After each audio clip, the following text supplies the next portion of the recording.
Sí, sí, sí. Buenos días, hermanos y hermanas, que el Señor les bendiga abundantemente en esta preciosa mañana. Les invito a estar en pie para tener la lectura del Salmo 46, uno de los salmos puntales en la vida de Martín Lutero. Y queremos comenzar la mañana leyéndolo. Y si pueden acompañarme, aquellos que tengan la Reina Valera del 60, lo pueden hacer. Y leemos en el nombre del Padre, del Hijo y del Espíritu Santo. Amén. Dios es nuestro amparo y fortaleza, nuestro pronto auxilio en las tribulaciones. Por tanto, no temeremos, aunque la tierra sea removida y se traspasen los montes al corazón del mar, aunque bramen y se turben sus aguas, y también los montes a causa de su braveza. Del río sus corrientes alegran la ciudad de Dios, el santuario de las moradas del Altísimo. Dios está en medio de ella, no será conmovida. Dios la ayudará al clarear la mañana.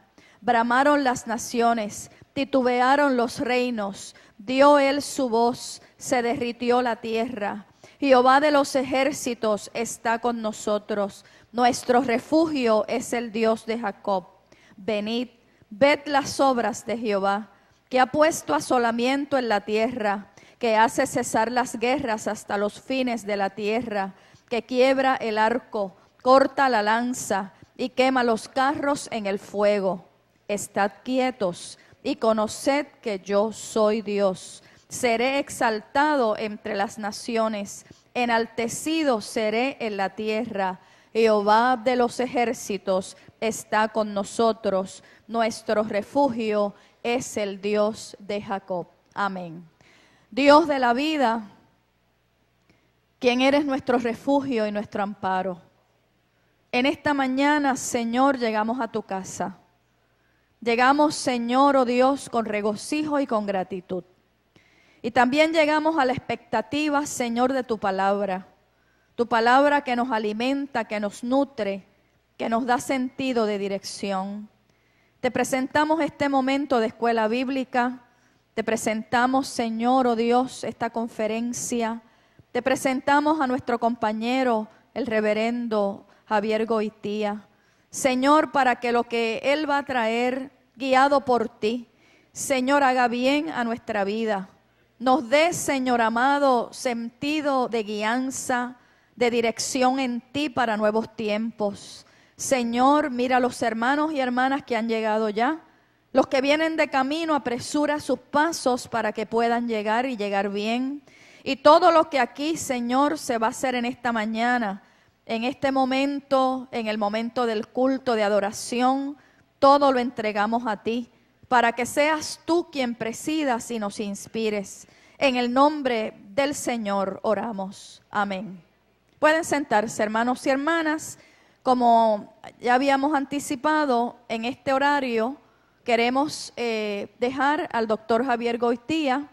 Él es decano del Seminario Evangélico de Puerto Rico.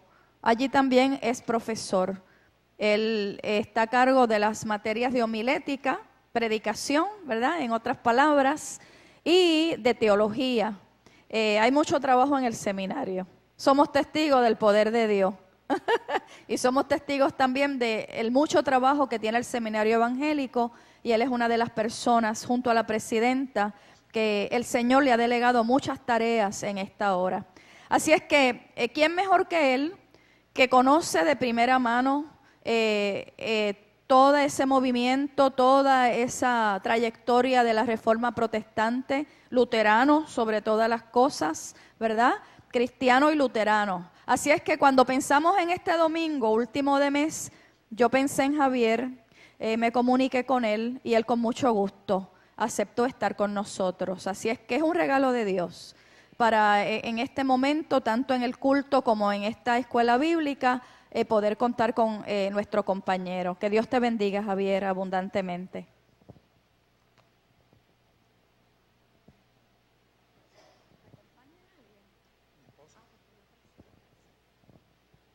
Sí, conmigo está mi jefa, que está allá llevamos 26 años de casado, así que usted sabe quién toma decisiones en casa. Siempre me ha acompañado con mucho cariño y es más inteligente que yo. Muchas gracias, me dijeron que tengo 3 horas y media para la conferencia, así que yo voy a presentarle con mucho detalle el asunto de la reforma. Nos vamos a estar un ratito, ¿verdad? Un buen rato hablando de una reforma particular. Cuando hablamos de la celebración donde vamos a cumplir el año que viene, 500 años, ¿verdad?, de la reforma del 1517 al 2017, ya casi nadie habla de reforma, se habla de reformas. Hubo una reforma que fue liderada por Martín Lutero, hubo otra reforma que fue liderada por Ulrico Zwinglio, que es la reforma radical, relacionada, pero no es lo mismo que el movimiento anabaptista, de donde salen otras denominaciones, ¿verdad?, por lo menos una herencia doctrinal. Hubo otra reforma que fue liderada por Juan Calvino en Suiza. Hubo la reacción a las reformas de la Iglesia Católica Romana, que se conoce como la Contrarreforma, que se expresa en el Concilio de Trento, que empieza como en el 1546. Así que estamos hablando de muchos movimientos y ninguno de ellos es monolítico. Todos ellos tienen recovecos y vericuetos, ¿verdad? Pero vamos a hablar esta mañana, por estas 3 horas y media, acerca de Martín Lutero y unos punteros fundamentales que de una u otra manera también son afirmados por las otras reformas, ¿verdad? Martín Lutero, son 10 datos importantes acerca de la reforma. Y voy a empezar con Martín Lutero, ¿verdad? Martín Lutero nació de una familia normal. No era una familia acaudalada, no era una familia de la nobleza, no era una familia de la realeza, no era una familia relacionada demasiado cercanamente con la iglesia. Fue un hombre normal. De hecho, hasta psicólogos han intentado hacer biografías de Lutero y han resaltado elementos de la personalidad que no son muy agradables, ¿verdad? Era medio cascarrabia, era un líder fuerte, pero también era una persona entregada absolutamente a la palabra de Dios. Nace en un pueblito que se llama Eichselen, en Alemania. Alemania en ese tiempo es el país de Europa menos adelantado, podríamos decir así, es muy feudal, es como campo, no hay ciudades, ¿verdad? Aunque todavía las ciudades y las naciones tal como las conocemos no habían llegado, pues sí había adelanto en Europa, en Inglaterra, tal vez en el mismo España, pero Europa, Alemania era una nación bastante feudal.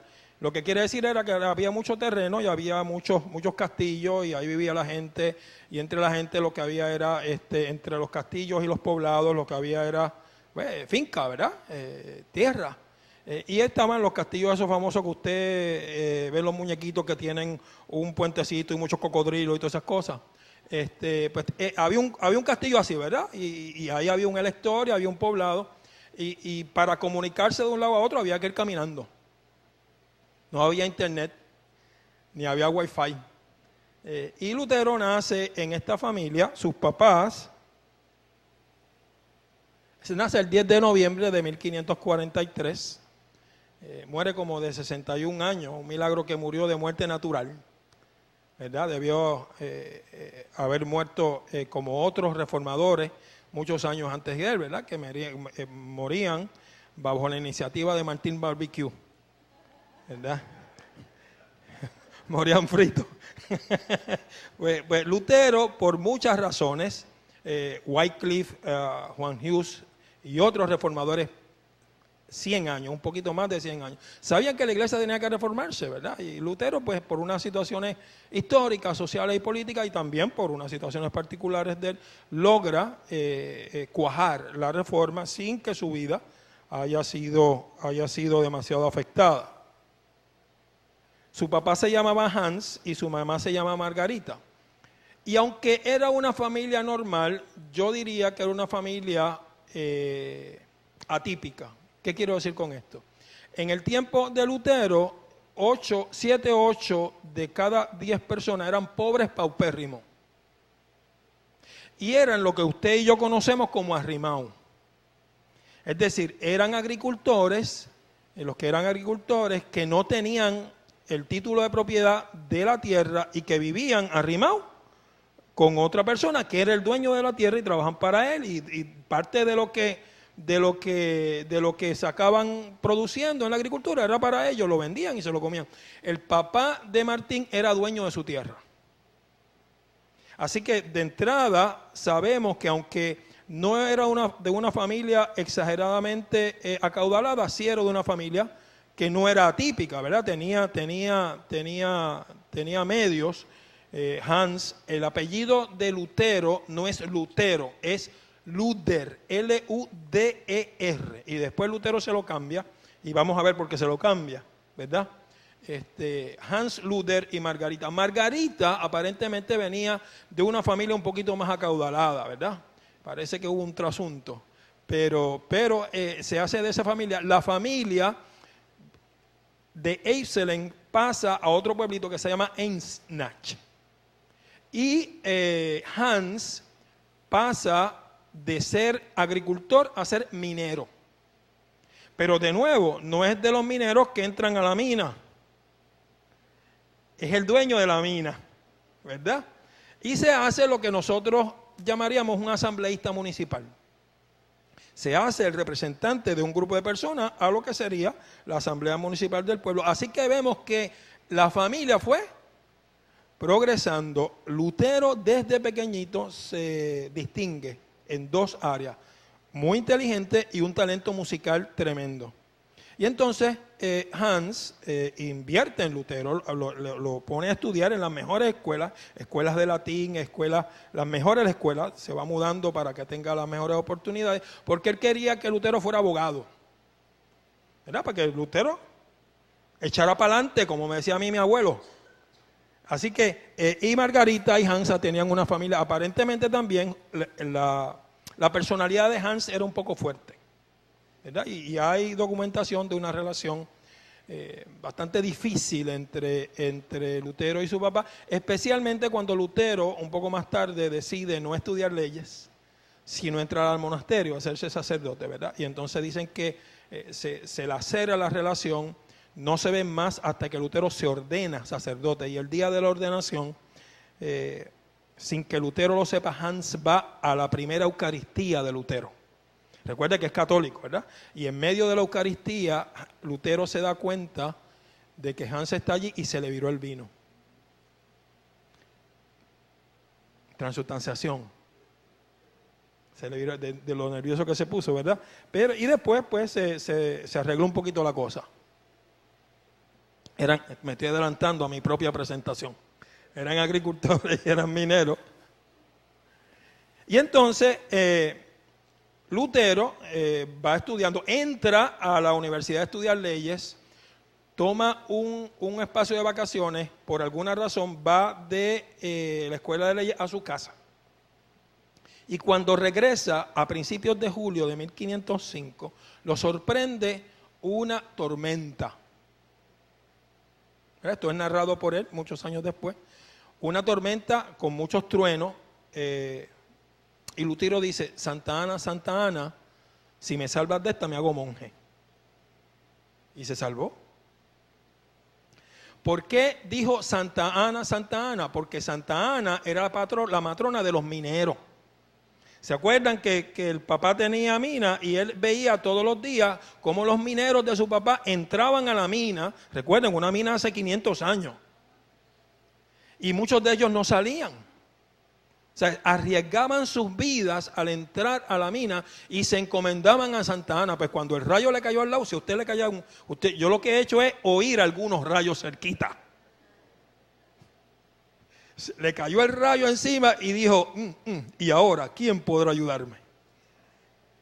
Y entonces dijo: Santa Ana, sálvame y me hago monje. Y se salva inmediatamente, deja las leyes y entra a un monasterio agustino, uno de los monasterios más rígidos y de mucha tradición académica.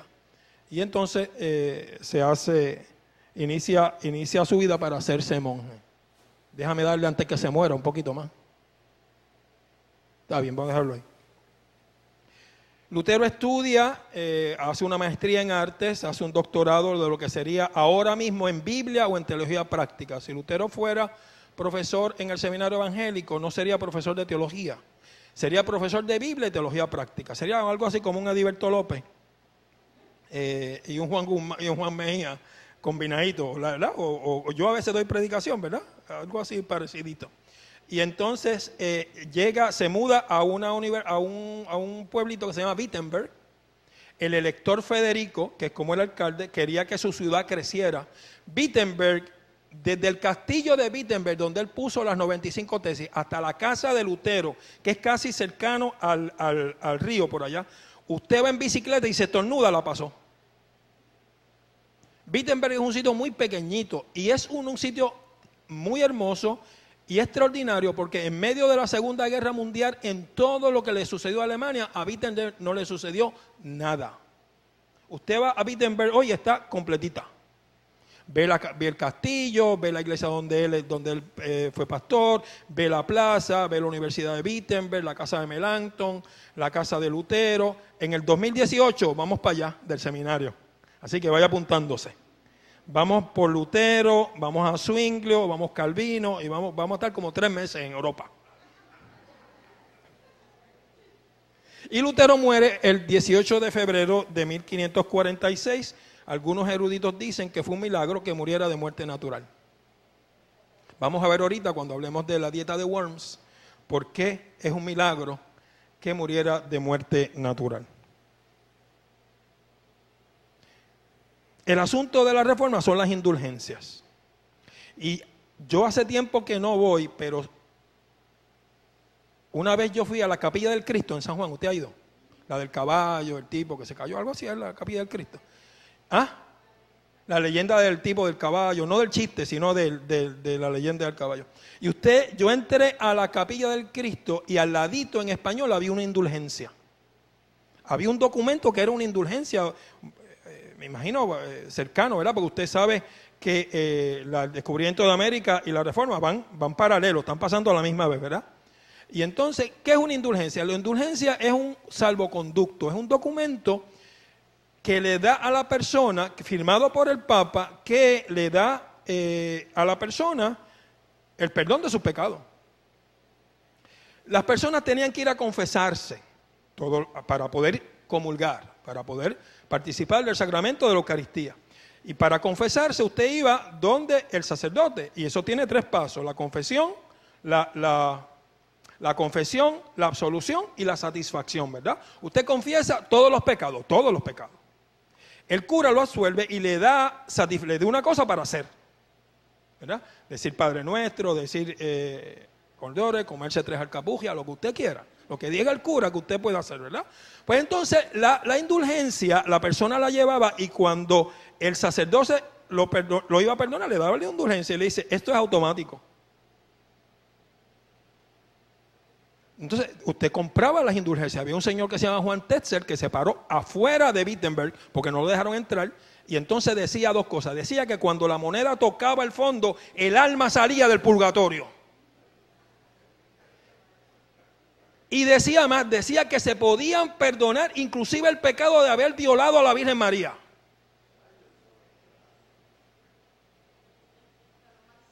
Una cosa increíble. Entonces, la gente que es pobre, que depende del sistema penitencial para su salvación, decían: o me confieso todos los pecados o compro una indulgencia. Pues, entonces Lutero, que es el pastor de la ciudad, va y recibe esas indulgencias y dice: pero ¿cómo va a ser que este papel los perdone? Lutero está leyendo la Biblia, está leyendo a Romanos, está leyendo los Salmos, y se da cuenta que para salvarse no hay que comprar nada. Y entonces escribe esto que está aquí, que se llama las 95 tesis. Usted las puede bajar en PDF. Yo le voy a leer algunas ahorita. Y escribe este documento. Y este documento tiene 2 asuntos importantes. Uno, dice: el Papa no tiene autoridad para perdonar la indulgencia. Él no puede firmar eso. Quien firmó eso fue la sangre del Cordero. Pero eso le trae un problemita con la institución. Porque las indulgencias se estaban utilizando para financiar algunos proyectitos. Habían un señor que era de apellido Brandenburgo, que había comprado 4 o 5 obispados y estaba embrollado porque tenía que pagarle a la iglesia no tenía que pagarle, y lo autorizan a vender indulgencias. Y él va donde los Medici, que tienen un banco, le hacen el préstamo del banco, pero tiene que pagar para atrás. Y entonces alquila a Tetzel para que venda indulgencias para pagarle el préstamo a la iglesia, porque la iglesia necesitaba el dinero para unos arreglitos que le estaba haciendo a la Capilla Sixtina. Miguel Ángel, ese tipo de cosas. Y por una guerra que tenía con los turcos. Y entonces, si él le dice al Papa que no puede firmar, ¿verdad? Esto que nos pasa ahora lleva mucho tiempo pasando. Y entonces primero dice, el Papa no tiene autoridad para pegar pegado. El mayor tesoro de la iglesia es el Evangelio de la Gracia y es gratis. Y dice, si usted va a comprar indulgencia, mejor ayuda al pobre que comprar indulgencia. Y entonces, primero, quiebra el sistema de la relación del ser humano con Dios, que se establecía en el sistema de confesión y de participar de la Eucaristía. Y dice, todo el mundo vale lo mismo, la salvación es gratis, esto es todo el mundo igual. Y eso causa una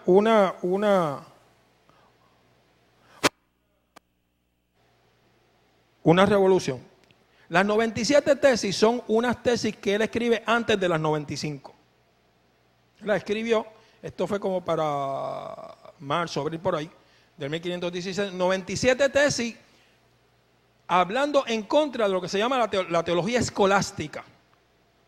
Un documento muy puntiagudo en contra de cómo hacer teología y cómo se veía el asunto de la iglesia. Usted no sabía de eso, ¿verdad? Casi nadie sabe de las 97 tesis. Porque no hablaron del asunto de la economía, del poder en la iglesia.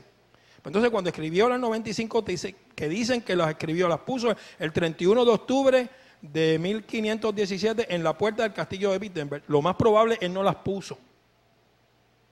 No las puso porque él es el profesor del seminario y la puerta del castillo de Wittenberg es un bulletin board. ¿Quién pone los papeles en el bulletin board en la universidad? ¿El profesor? No. ¿Quién los pone?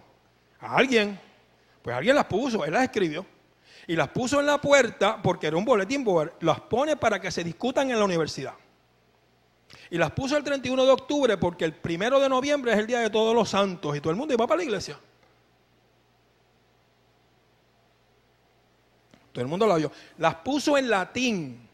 O sea que la gente no entendía lo que escribió. Eso significa que las puso para una discusión interna en la universidad. Lo que pasa es que las cogieron y las tradujeron. Las tradujeron al alemán y por ahí se fueron. Y una copia le llegó a un tipo con poder y ahí fue que empezó el asunto.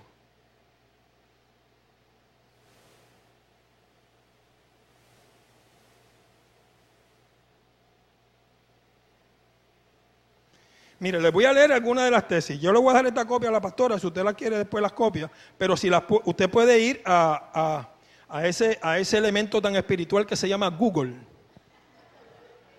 Y usted pone 95 tesis y ahí están, y las baja, ¿verdad? Mire, la primera tesis dice, cuando nuestro Señor y Maestro Jesucristo dijo, haced penitencia, ha querido decir que toda la vida de los creyentes fuera penitencia. Penitencia aquí es una palabra muy técnica, es el proceso del sacramento de la confesión, ¿verdad? Pero cambia penitencia por vida espiritual. Cuando nuestro Señor y Maestro Jesucristo dijo, tengan una vida espiritual, ha querido decir que toda la vida de los creyentes sea una vida espiritual. Esta penitencia, esta manera de relacionarme con Dios, de confesarle quién soy, de recibir su gracia, no es un asunto de un día o de un rito, es un asunto de toda la vida. Y eso es una revolución. Entonces vamos a la tesis número 43 y mire lo que dice. hay que instruir a los cristianos que aquel que socorre al pobre o ayuda al indigente realiza una obra mayor que si comprase indulgencia. Toma. No usen el dinero para eso. Cristo ya murió por usted. Usted tiene las manos libres. ¿Qué tiene que hacer? Ayuda al pobre. No hay seguro social en esa época. No hay 401k. No hay sistema, ¿verdad? La gente es pobre realmente. Use su dinero para ayudar a aquellos que realmente pueda. La tesis 62, una de las más que a mí me gusta y más citada, el verdadero tesoro de la iglesia es el sacrosanto evangelio de la gloria y de la gracia de Dios. El tesoro de la iglesia no es la iglesia. Lo repito, el tesoro de la iglesia no es la iglesia. El tesoro de la iglesia es el evangelio de la gracia. Es Cristo, su sangre, muerto y resucitado, encarnado. Y entonces, para que ustedes vean con el asunto ya de las indulgencias, específicamente las tesis 75 al 77 dice: es un disparate pensar que las indulgencias del Papa sean tan eficaces como para que puedan absolver, para hablar de algo imposible, a un hombre que haya violado a la Madre de Dios. ¿Por qué? Porque Juan Tetzel estaba en las afueras de Wittenberg diciendo, para vender indulgencia, que si usted compraba indulgencia, aún ese pecado era perdonado. Decimos, por el contrario, que las indulgencias papales no pueden borrar el más leve de los pecados veniales en concierne a la culpa. Y eso es una revolución económica para la iglesia. Afirmar que si San Pedro fuere papa hoy, no podría conceder mayores gracias, constituye una blasfemia contra San Pedro y el Papa. Usted ve que el asunto es un asunto, la iglesia lo entiende como un asunto de autoridad, pero para Lutero es un asunto del evangelio. ¿Quién salva?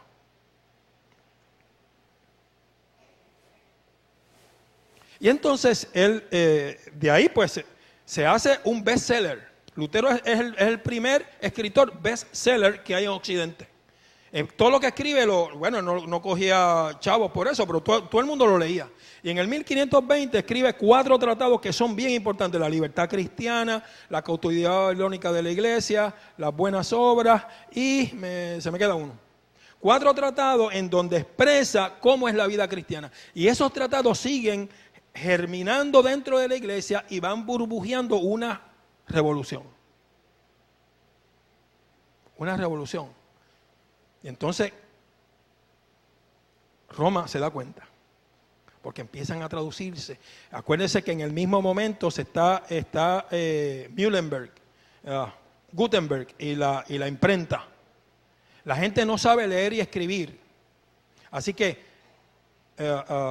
Gutenberg realmente puso la Biblia en más fácil que escribir, pero que los escriba. Pero Gutenberg lo que hizo fueron como 200 Biblias, un poquito menos de 200 Biblias en toda su vida. Pero hacía lo que se llama en griego panfletos,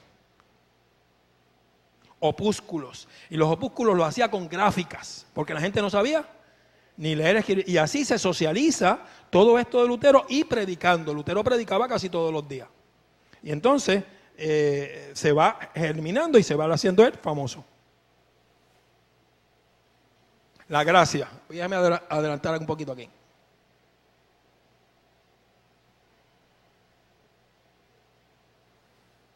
¿Qué pasaba con las indulgencias? Las indulgencias era un sistema bien grande del sacramento de la confesión. Les dije que el sacramento eran 3 pasos. Usted confesaba todos sus pecados, usted lo era suelto y hacía satisfacción. Pero el sistema era bien grande. Acuérdese que cuando usted nacía, había una gracia que le era concedida que se llama gratia gratis data. Y esa es la gracia que, aunque usted había nacido pecador, esa gracia era suficiente para que usted hiciera algo, ¿verdad? Y le daban la gratia gratum faciens, que esa es la gracia mero. Esa es la gracia del bautismo, esa es la gracia de la confesión, esa es la gracia de absolución. Y entonces en el mundo medieval de la Edad Media tardía se había desarrollado todo un sistema con muchas definiciones de gracia.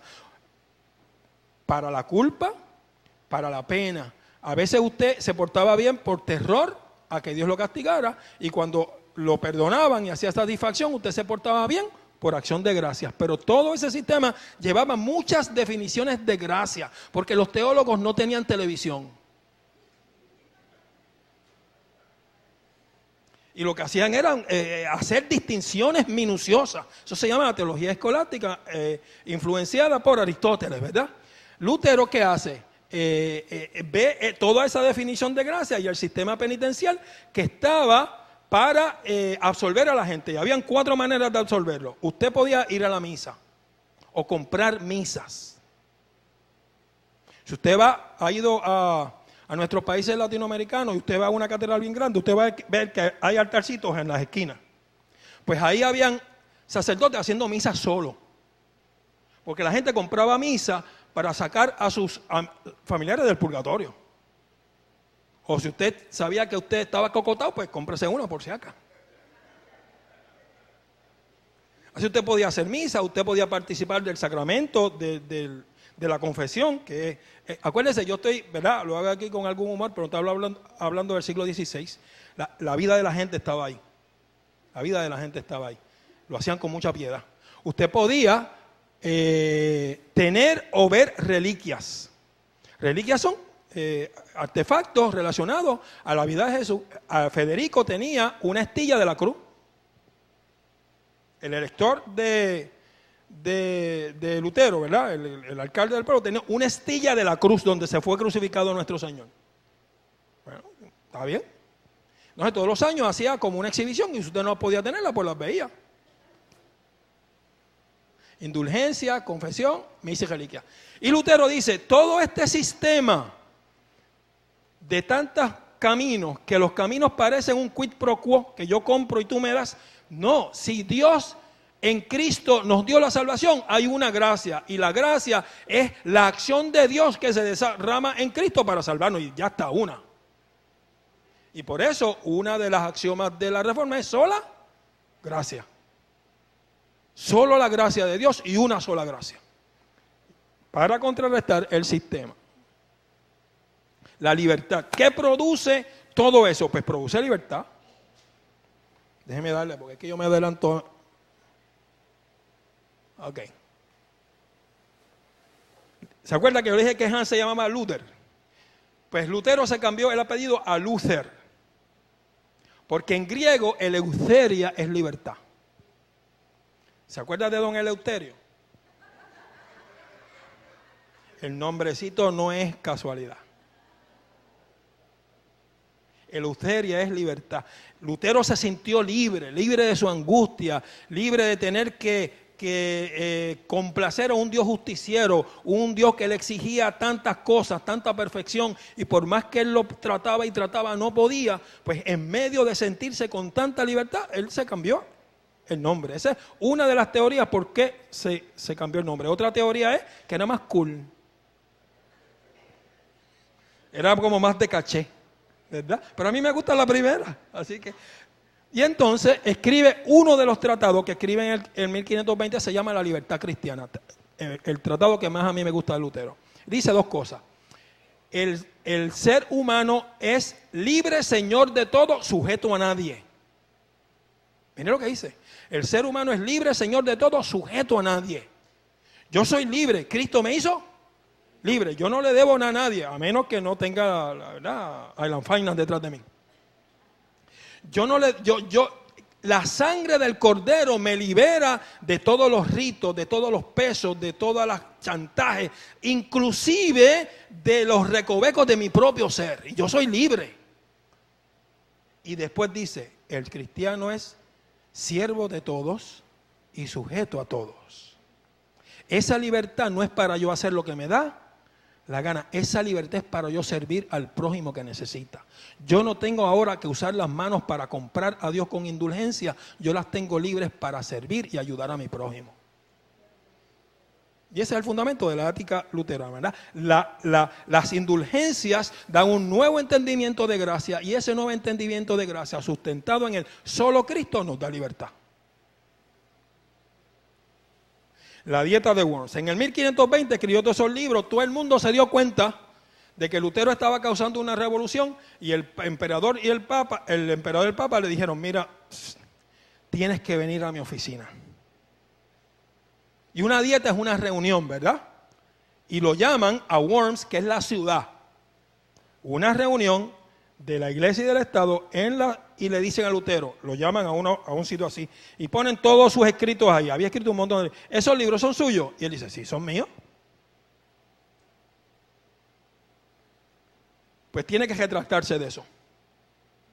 Y él dice, ¿me puede dar un tiempito para pensarlo? Y entonces le dieron un día y se fue. Y me dicen que esa noche tendría que ser difícil, ¿verdad? Eso fue en abril de 1521. Le piden que se retracte y Lutero contesta. Al otro día lo llaman y le dicen, ¿esos libros son suyos? Dice, sí, son míos. Tiene que retractarse. Y lo que contestó Lutero fue eso que dice ahí. Si no se me convence mediante testimonio de la Escritura y claros argumentos de la razón, porque no le creo ni al Papa ni a los concilios, ya que está demostrado que a menudo han errado, contradiciéndose a sí mismos por los textos de la Sagrada Escritura que he citado. Estoy sometido a mi conciencia y ligado a la palabra de Dios. Por eso no puedo ni quiero retractarme de nada, porque hacer algo en contra de la conciencia no es seguro ni saludable. Dios me ayude. Amén. Y se formaron los bollos. Se formó un revolú allí, tuvieron que sacar a Lutero por la puerta de atrás. Y porque Lutero en ese momento queda como hereje. Viene una bula, había habido una bula primero, viene una bula de excomunión. Y al otro día lo secuestraron. Y todo el mundo pensó que lo había secuestrado para matarlo. No, lo secuestró su elector y lo escondió en un castillo de Warburgo. Lo escondió por allá por Junco. Y estuvo casi un año por Junco. Y como no tenía nada que hacer, pues tradujo el Nuevo Testamento al alemán. O sea, entretenidito él. Pero desde ese momento en adelante es excomulgado. Cualquiera que mate a Lutero no le pasa nada. Por eso es un milagro que haya muerto de viejo. Los campesinos. Los campesinos, ¿qué hicieron? Mira, este Lutero es tremendo. Este Lutero está diciendo cosas para nosotros. Y los campesinos que habían estado tratando de buscar reformas por mucho tiempo, ven en Lutero un líder. Y entonces se van organizando y empiezan a organizarse y a formar un grupo bien grande en diferentes sitios. Y escriben 12 artículos pidiendo justicia. Que los dejen pescar, que la madera del campo la pueden usar ellos para madera, que ellos puedan escoger su propio pastor, que el impuesto por los muertos se los quiten, que ellos paguen impuestos, pero no, o sea, 12 artículos que si usted los lee, de nuevo están en PDF, lo puede bajar, son 12 artículos de justicia.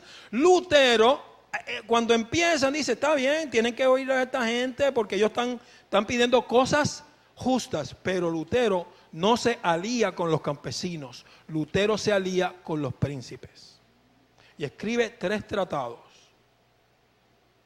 muy difíciles de leer, en ellos justificando a los príncipes a matar a los campesinos.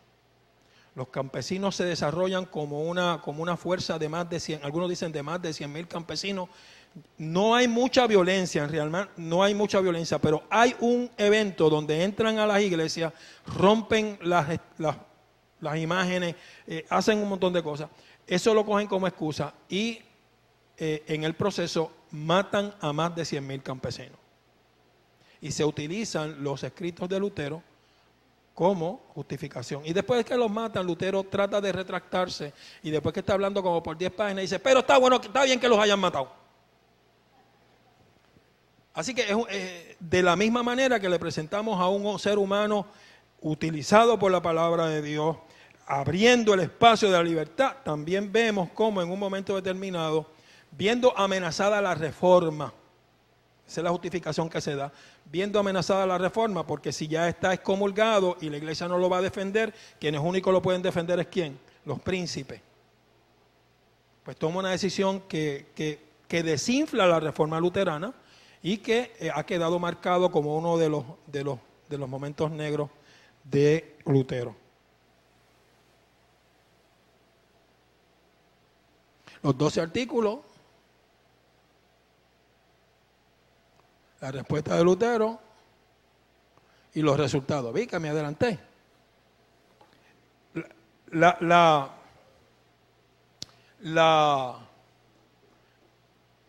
revuelta de los campesinos es entre 1525 y el 1526. En el 1526, en el medio de la revuelta, Lutero se casó. Yo nunca he entendido eso. Con Catalina Bombora. Catalina estaba en un monasterio y Lutero decidió ser como el matchmaker de la monja. Y él pues, porque los monjes y las monjas salieron, se podían casar. Y entonces dicen que de pronto como que no hubo otro asunto, como que no se llevaban, porque Catalina era inteligente. Y entonces la fue, ¿verdad? Fue casando a la monja hasta que se quedó Catalina. Y entonces Catalina dijo, ¿quedo yo? Y Lutero dijo, ¿quedas tú? Y se casaron. Y se casaron. Catalina es una mujer, Lutero es machista. O sea, Lutero tiene imbuido en el cerebro la cultura de su tiempo, menos con Catalina. Catalina es la última monja, es la administradora de la casa. A Lutero le regalan una casa con 14 habitaciones. Que cuando vayamos, pues yo sé que ustedes que van conmigo para allá, para Alemania en el 2018, vamos a ver la casa. El elector le regaló una casa con 14 habitaciones. Y Lutero lo que sabía era escribir, más nada. Mira, y me dice, no voy a terminar. Y entonces, ¿quién era la administradora de la casa? ¿Quién era la que hacía las cosas? Entonces, se convirtió como en una hospedería. Los estudiantes que no tenían chavos se quedaban allí. La gente que iba de un lado para otro lo usaban para quedarse allá. ¿Y quién hacía todo eso? Catalina. Catalina se convirtió y fue quien le puso a Lutero para su número. Lo tenía peinadito, bien chévere. Y era la administradora de toda la casa, que se convirtió en un centro de actividad teológica y cultural. Y quien estaba ahí en el medio era Catalina. Lutero después, él termina su vida en Wittenberg, se hace decano de la universidad. Así que Lutero termina siendo decano, profesor y pastor a la vez. Y entonces habían unas cosas que se echaban clases de sobremesa. Aquí tengo que hacer un detalle, yo sé que ustedes me van a entender. Yo soy luterano. Los luteranos de vez en cuando... Y Lutero bebía cerveza. Después de comer, pues, en la sobremesa, pues, ¿qué hacía Lutero? Pues, y entonces, habían unas cosas que se llaman charlas de sobremesa. Iban a la casa de Lutero sus estudiantes, compañeros, y eso está escrito, ¿verdad? Usted las puede leer. Y empezaron a hablar de todos los temas de teología, de economía, de qué está pasando. Y habían unas charlas que se institucionalizaron. La única mujer que podía participar de esas charlas era Catalina Bombora. Porque si no, todos se iban y él se quedaba, ¿verdad? Ese es un chiste interno con mi esposa. Una vez que yo hice algo y me dice, ellos se van, tú te quedas.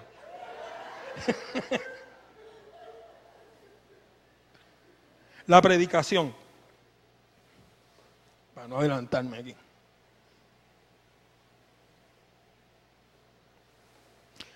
En la Edad Media, el centro, el punto de contacto entre Dios y el ser humano era la Eucaristía.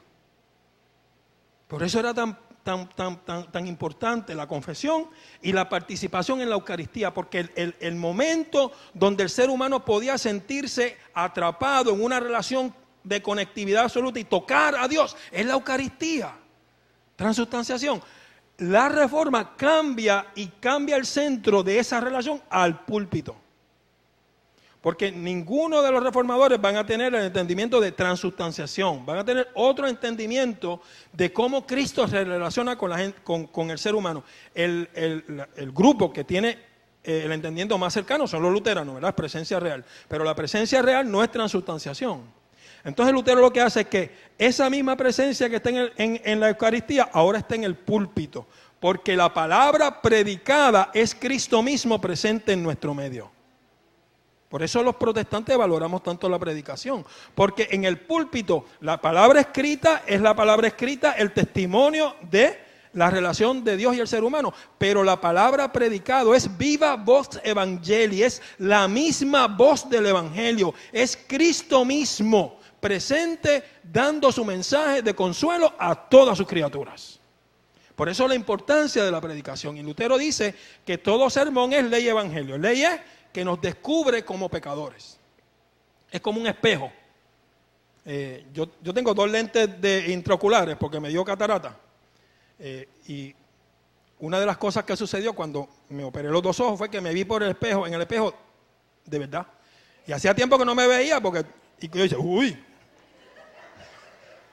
lo que ha pasado y yo no me di cuenta. Yo me di cuenta que el espejo no miente, pues la escritura es como un espejo que nos desnuda. No podemos estar frente a Dios escondiéndole nada, porque aún cosas escondidas de nosotros mismos están presentes frente a Dios. Y eso hace la predicación. Y a ese ser humano en ese lugar, la palabra de Dios le dice, yo te quiero mucho, yo te amo, yo te lleno de gracia, yo morí por ti. Eso se llama ley y evangelio. Entonces, para determinar si el texto bíblico es palabra de Dios, y Lutero hace una distinción, tú no puedes separar la palabra de Dios de la Escritura, pero la palabra de Dios y la Escritura son 2 cosas distintas para Lutero. Lutero dice que el texto escrito es el pesebre y el niño es la palabra de Dios, pero usted no puede sacar el niño del pesebre.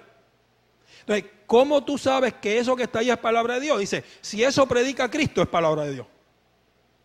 Por eso leemos el Salmo 46 de una manera cristocéntrica. Por eso leemos el Salmo 23 de una manera cristocéntrica, ¿verdad? Lo que predica a Cristo. Y ese es su lente hermenéutico de interpretación principal. Castillo Fuerte. Castillo Fuerte es el himno de Lutero, ¿verdad? Castillo Fuerte es una expresión musical del Salmo 46 que leímos ahorita, ¿verdad? Algunos dicen que lo escribió, o por lo menos lo empezó a escribir, en el castillo de Warburgo, en los 11 meses que estuvo escondido después de la dieta de Worms. Otros dicen que fue en el 1526, porque en medio de la guerra de los campesinos hubo una plaga en la ciudad donde Lutero estaba y una de sus hijas se murió.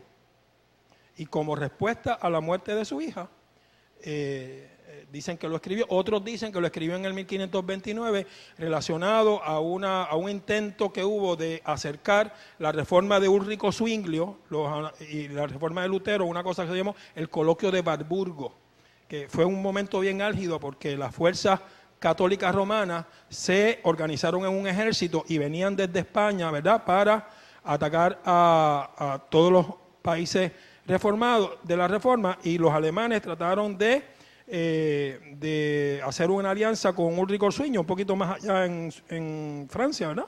O en Suiza, por allá. Y entonces se reunieron, pero esa reunión no salió. Y en ese medio de toda esa situación álgida, pues también dicen que se escribe el himno. Nadie sabe. Pero lo que sí se sabe es que para Lutero la música era muy importante. El himno de Lutero de Castillo Fuerte tiene una melodía un poquito más popular y menos, más folclórica, ¿verdad? Porque Lutero lo que hace es que inicia el cántico congregacional. Usted y yo cantando ahora, cuando cantemos en el culto, eso lo inició Lutero. Esos bancos que están ahí, eso no existían hasta el tiempo de la Reforma. La gente iba a la misa parado. Pero como empezó a llegar gente, pues hay que sentar a esta gente. Y entonces los bancos, los escaños, se llegan al templo en el tiempo de la Reforma también. Y Lutero hace lo que se llama el primer himnario protestante. Una serie de 8 himnos que él compuso y los publicaron. Así que Lutero decía que junto a la palabra de Dios, la música es el regalo más grande que Dios le ha dado a la humanidad. Y que la música, como nos toca en la fibra misma, puede llevar el evangelio. Lo que él decía es que hay que cuidar mucho la letra de la canción. Porque si usted canta, no hay un Dios tan grande como tú, no lo hay, no lo hay. Usted está diciendo que hay muchos dioses, muchos dioses, muchos dioses. ¿Verdad?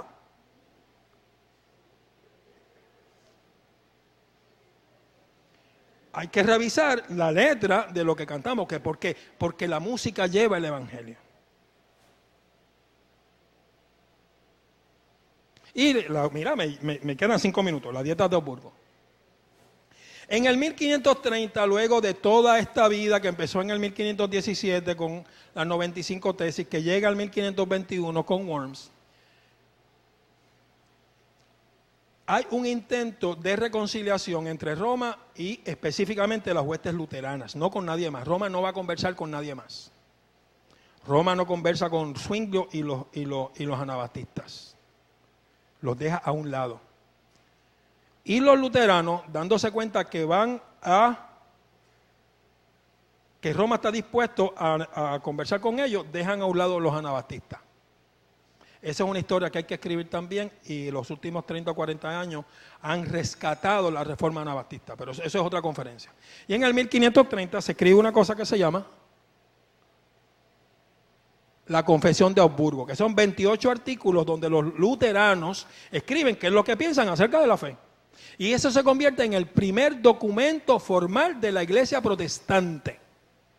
Así que el nacimiento formal de la iglesia protestante no es el 1517, es el 1530, cuando se escriben estos artículos que le dan personalidad a lo que va a ser la denominación luterana.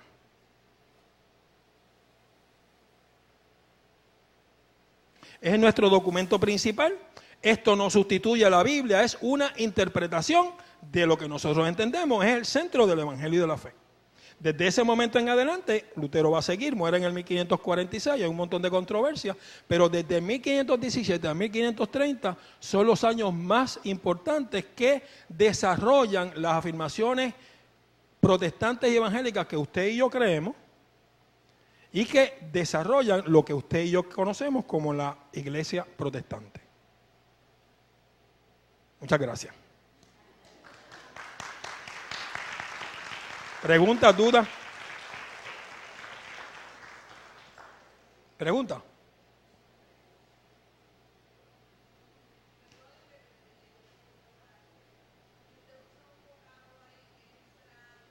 Transubstanciación. Transubstanciación es la explicación de cómo Cristo está presente en los elementos de la Eucaristía, de la cena, ¿verdad? Usted ahorita, ¿tenemos cena hoy o no? Sí, usted va a tener vino y pan, ¿verdad? Pues, cómo Cristo está presente en esos elementos, hay varias explicaciones. La explicación católico-romana es transubstanciación. Los elementos se transforman. El pan deja de ser pan, el vino deja de ser vino y se transforman. Lo accidental, es más algo filosófico. Parece lo mismo, pero lo de verdad es el cuerpo y la sangre de Cristo. Hay otras maneras de entenderlo.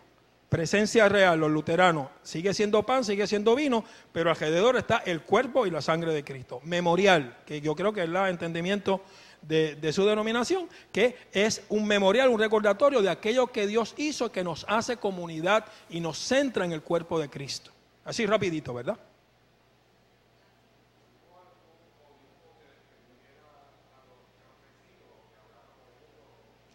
Sí, si usted va y busca lo que se llama la reforma radical, Zwinglio es más anabaptista, ¿verdad? No está tan relacionado a los campesinos porque es algo complicado, ¿verdad? Y se han amarrado una cosa con la otra. Pero hubo, por ejemplo, algunos seguidores de Lutero que se fueron con los campesinos. Uno que se llama Karlstadt, otro que se llama Thomas Müntzer, y un sinnúmero no solo de pastores, de príncipes, los ayudaron, ¿verdad? Poquitos, pero los ayudaron. El más que los ayudó, que el que estoy tratando de recordar el nombre, no recuerdo, murió ahí mismo en la batalla.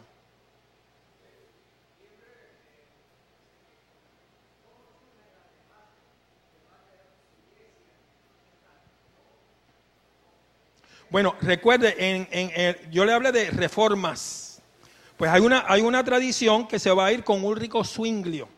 Zwinglio sigue la reforma y Lutero termina, es un monje católico. Lutero bautiza a niños, tiene un entendimiento sacramental más cercano a Roma. Ulrico Zwinglio llega más por ejemplo, a las escrituras, no usa el calendario litúrgico y dice que no se bauticen los niños. Entonces, esa tradición va a irse desarrollando, si no históricamente, doctrinalmente, con la iglesia bautista y con las iglesias que no bautizan niños. Está el otro, se llama Juan Calvino, que es reformado, la iglesia presbiteriana, la iglesia reformada, ¿verdad? En el momento se forman grupos por países. Luego, el desarrollo de las denominaciones, pues eso, como se diría en griego, son otros 20 pesos. Son desarrollos históricos en los Estados Unidos, donde entonces esos grupos se unen en lo que nosotros llamamos una denominación. Muchas gracias. Gracias nuevamente al doctor Goitía, Javier, como le decimos también cariñosamente, magistral. Así es que damos gracias al Señor.